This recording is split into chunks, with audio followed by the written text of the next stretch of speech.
So apparently I'm Isobel now, which is neat, I guess. That was what a damn nightmare this is turning out to be. I'm sorry, Steptoe Williams, but I couldn't get you VIP access. Did you get his room number?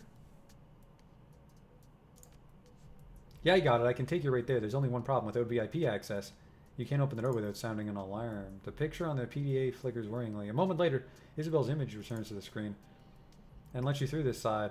That's what I'm going to do now. I'll make my way down to you and open the door. I lost a bit of that. Are we having communications problems again? Maybe, a bit. I'm still using the kiosk to talk to you, but now that I'm not jacked in, I can't read messages too directly anymore. Please stay put. If you lose the kiosk, we're going to have serious communication issues. This is getting better and better. Some guy's going to try to take the fucking kiosk from me. Oh, and I may need your help if I run into more people up here, Steptoe Williams. In case you hadn't guessed, I'm not exactly a social butterfly. If things go loud, I'll really need your help. I have Charisma 6. We got this. Let's go. Clear to the server room. I can all cleared out. Don't worry. See, why the fuck would Isobel not know the plan that she gave out? I don't know what I'm doing.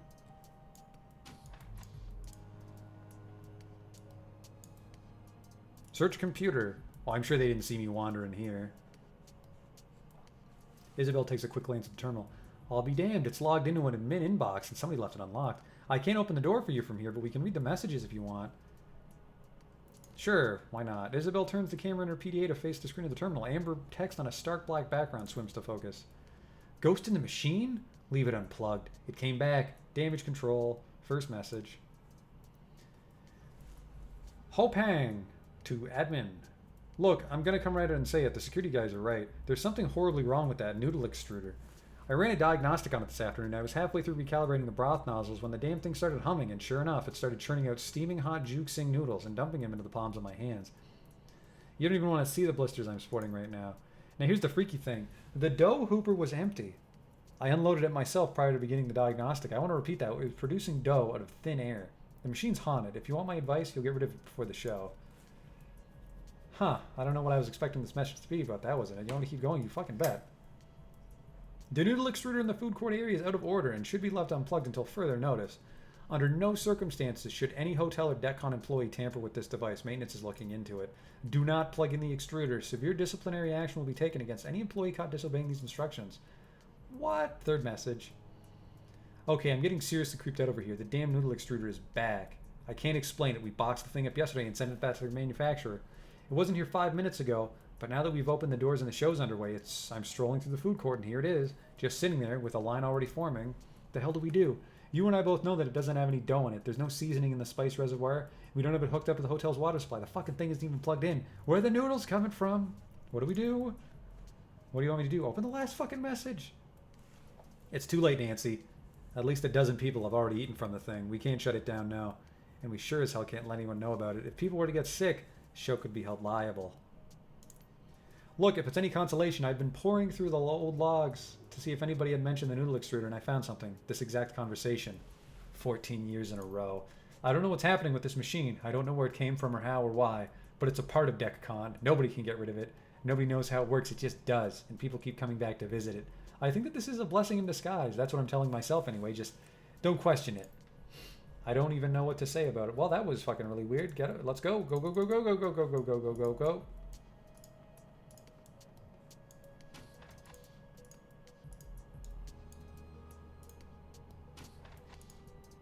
Inspect. Info about the conference room schedule. Tells you about a high-level exec in conference room 3 on the bottom floor. Interesting.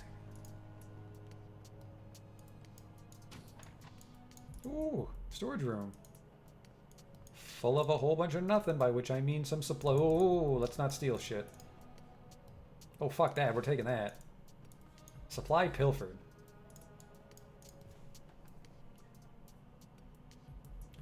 Did I miss any doors? Nope, we're on our way. Open door.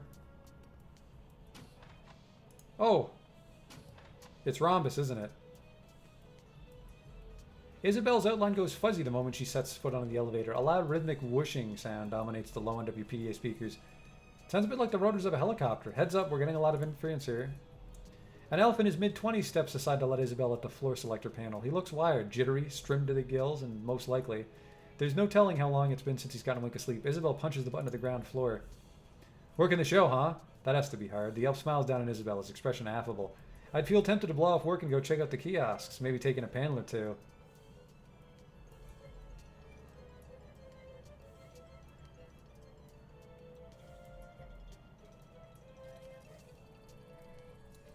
Huh.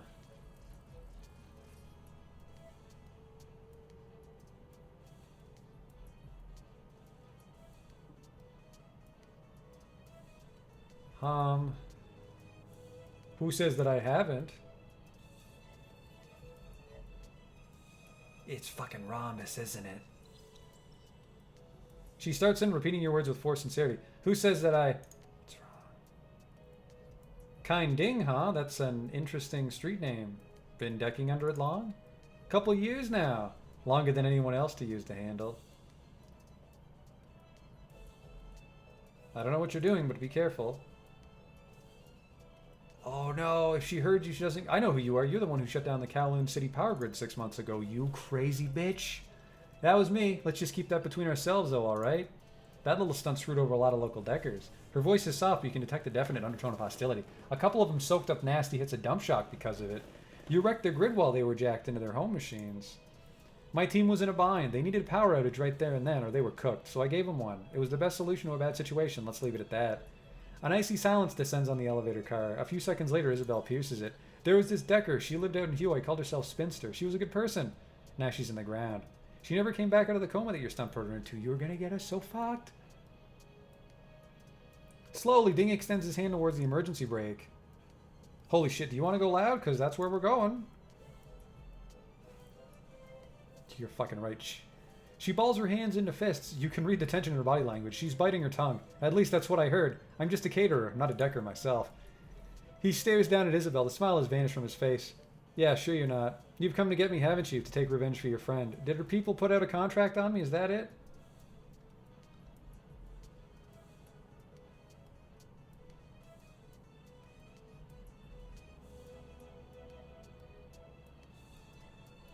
I've decided not to go through with it. Abruptly, the connection cuts to static. Well, fuck. Well, that figures. The static pops and hisses for 10 seconds, 20. Finally, the picture wobbles back into view.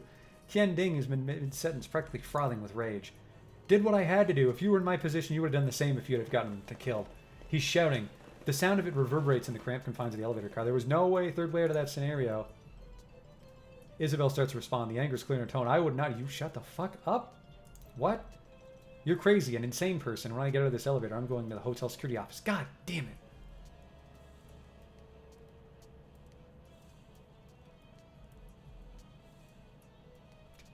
You're losing your cool over nothing. The static, oh fuck. The silence draws out as the seconds pass. The only image on your PDA is a chaotic landscape of wavering blotches of color. You hear a distant sound out of the cacophony of the convention hall floor. It came from somewhere in the building far away, not from your PDA speaker. You'd recognize it anywhere. The sound of a pistol discharging. She fucking shot him. The static on your PDA resolves itself into a discrete image once again. The elevator is a bloodbath.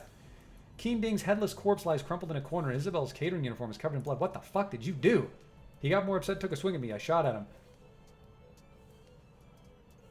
What happened to the play this quietly plan? What happens to most plans? It gave way to improvisation. Now, do you think that I can maybe get a hand here, Stubtail Williams? I give them about 5 seconds before, all throughout the convention hall, sirens begin to blare. General alarm's been sounded. You fucked up. You fucked up, girly.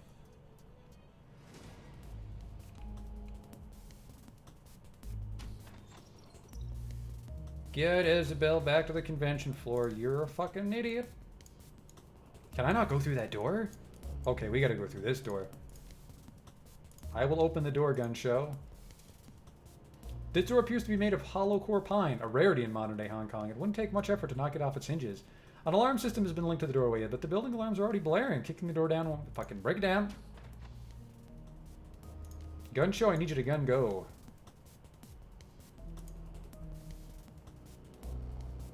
Oh boy. Oof, give him some armor. And hope there's no security guards out on the convention floor with me, by the way. So fucking mad at you, Isobel. Where's your gun?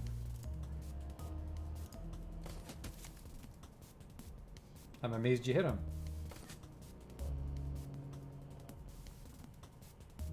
Oof. I don't like the look of those guys. What's our hit rate on... Oh, baby. Pack it in. I said pack it in. Stubtoe, I need you to be super fucking careful here. That's not careful at all. That's the opposite of careful. Let's get one of these.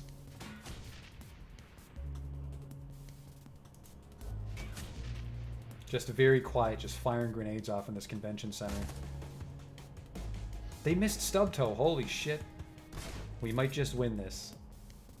He's panicking.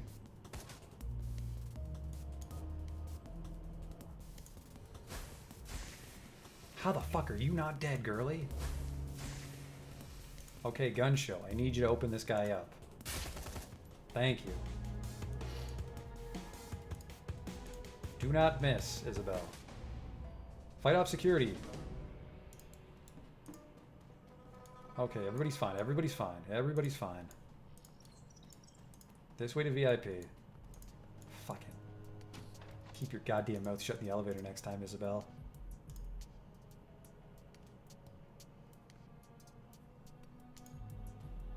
Go to Rhombus' suite.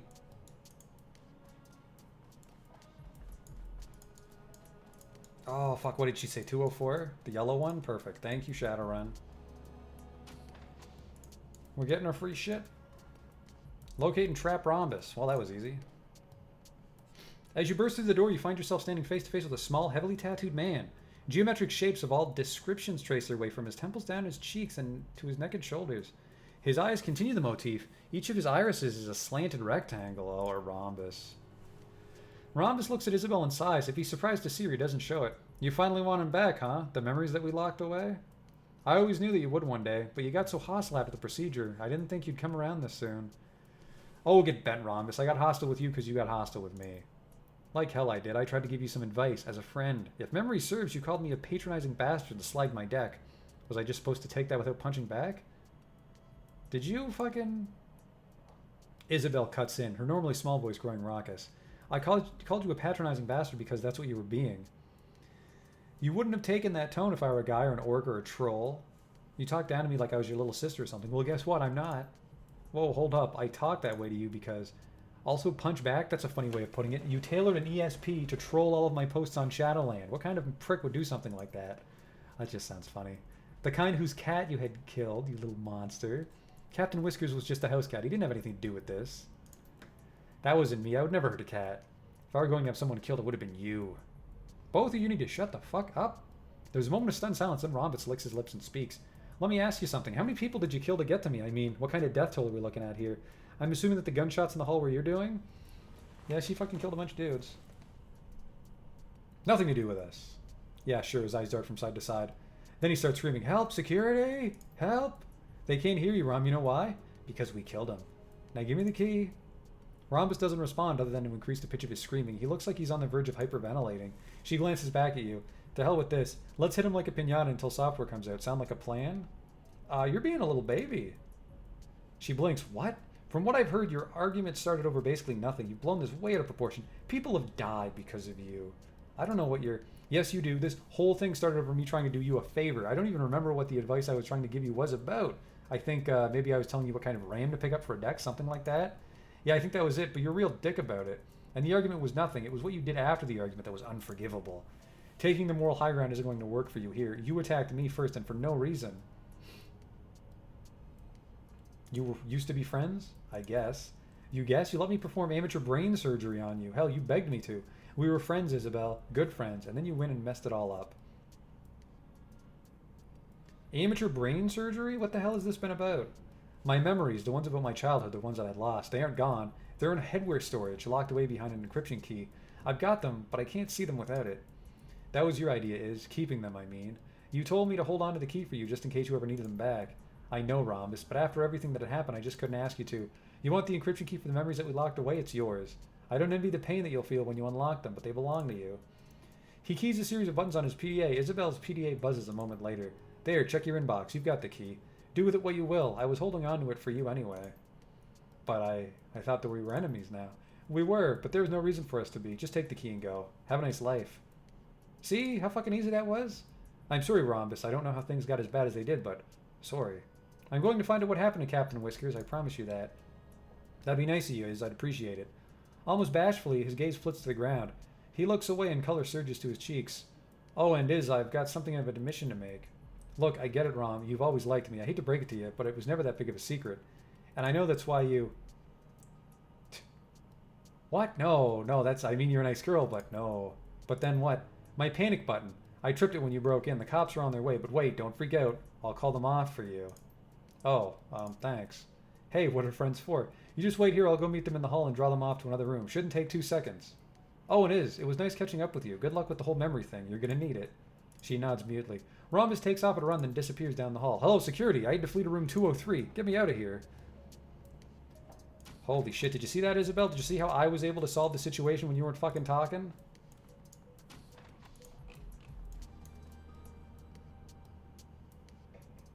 Officer, we'll just not talk to you about anything because I'm wanted by the police.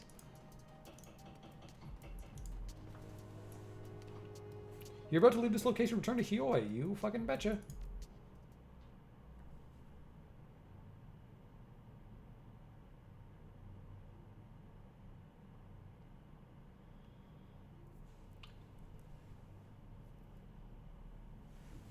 The bus trip back to Kai Tak is quieter than the ride in was. Your fellow passengers sit crumpled in their seats, barely moving, barely speaking. Their DECCON 2056 t-shirts hang loose on their frames, and their once cherished guest badges have been crumpled into their pockets. You've seen more lively groups on their way to the morgue. Isobel looks up at you, her eyes full of the same post-con fatigue that you've seen everyone else's. She gives you a soft smile and taps her temple with a fingernail. You got what you came for. The show's over. It's time to go home. Fucking, we killed 5 people. You idiot. How much karma did that get me?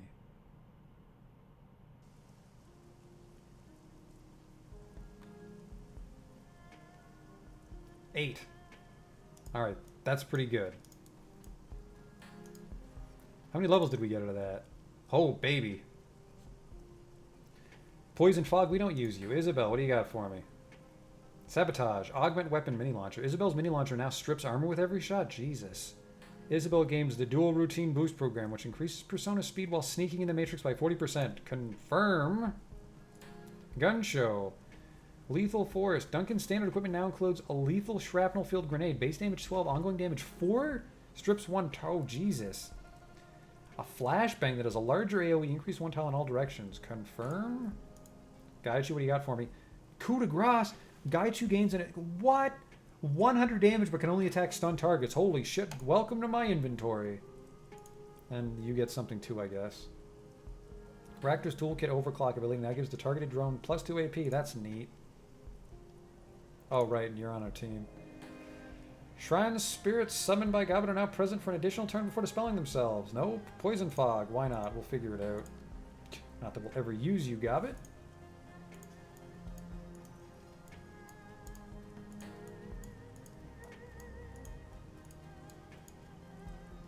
Let's see how things are going at the old Chinese magic shop. By which I mean our friends playing Go. Gin, how are you? Look who's back.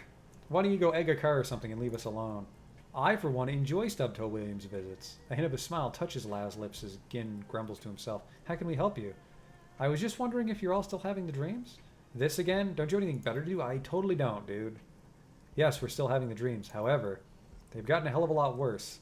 Let's not go into detail, but this information could help others. If I tell you, will you go away? Whatever. I can see right through that ennui of yours, young man, trying to appear cool and hip. Well, you don't need to play it up here. We're already unimpressed. You were saying, as I was saying, the deal is I give you information, you take yourself and that hipster charade back to your friends. Fine. Our dreams have become unpleasant, so to say, darker, violent. He runs his hand along his tightly cropped beard. Not all that healthy, if you ask me, especially for men of our age. We come out of them in a daze sometimes, feel like we've been punched in the senses, in the imagery. You can see him shiver as he thinks about it. Well, I said no details, so no details. That about sum it up, Shiu, Master Lao? I have nothing more to add, Shiu. No, nothing. Oh fuck, I think his portrait's starting to get shittier. Is everything alright, Shiu? You've been staring at me a while. Shiu continues to stare at you, his face pale. He opens his mouth, closes it. He seems to be struggling to find words. What's wrong with you, Shiu? You better not be having a stroke. We're in the middle of a game. Wait, didn't we have this conversation already?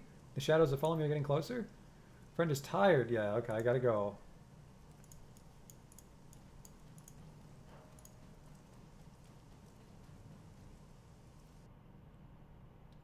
Hello. Oh, fuck off. You better not be the cunt from the other game. You are.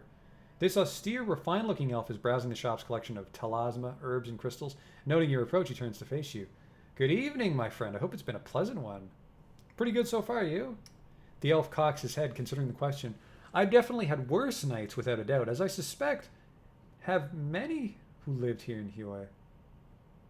One need only look to the walled city to see how far into misery and squalor one can fall. My name is Algernon Halfdream, and it is a pleasure to make your acquaintance. Algernon does not extend his hand, but he does incline his head politely. It's not quite a bow, but almost. Are you a mage or a shaman? What makes you think I'm either of them? Perhaps I'm an inquisitive soul. Algernon smiles and gestures towards the racks of magical accessories on the wall. Of course, a merely inquisitive soul would not be interested in purchasing any of this. Perhaps I am both, or neither. The nature of magic is fluid, especially in these tumultuous times, so soon after the dragons have awoken. Too many people try to draw binary divisions between methods of thaumaturgy. At the heart of things, there is a will, there is power, and there is change. What the fuck does that mean? Do I? I've never really thought about them, to tell you the truth. They allow me to see, and there our relationship ends. Surely there must be many people in Hue with interesting eyes. Cyber surgery is so common these days as to be almost routine. They don't fucking glow. I suppose that's true, but there are so many inexplicable quirks of genetics in this post-awakening world. Birds that summon lightning, dogs that breathe fire, cats that transform into lions. Glowing eyes seem a small thing taken in comparison to all these. You don't sound like a local. No, I'm not, I admit, though I have been to Hong Kong many times in the past. I was acquainted with Mayo's mother, Eleanor. Algernon spares a moment to survey the shop. I must say it's been kept in wonderful condition, if not improved somewhat. I can't quite place your accent.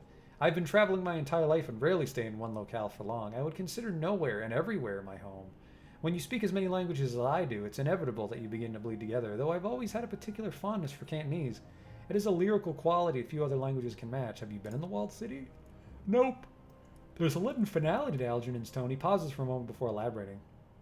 I have looked around outside and spoken to some residents who trade at the edge, but I have not entered it. The misery and hopelessness of those within is overwhelming, and I would prefer not to venture too near such a well of negativity. But those emotions have colored and warped astral space in a unique fashion. One that I felt was worth studying, albeit from afar. He shakes his head sadly. Such a waste of human potential. To think of all the ways the world and fate have failed those people. Okay, bye with your fucking riddles. Crafty.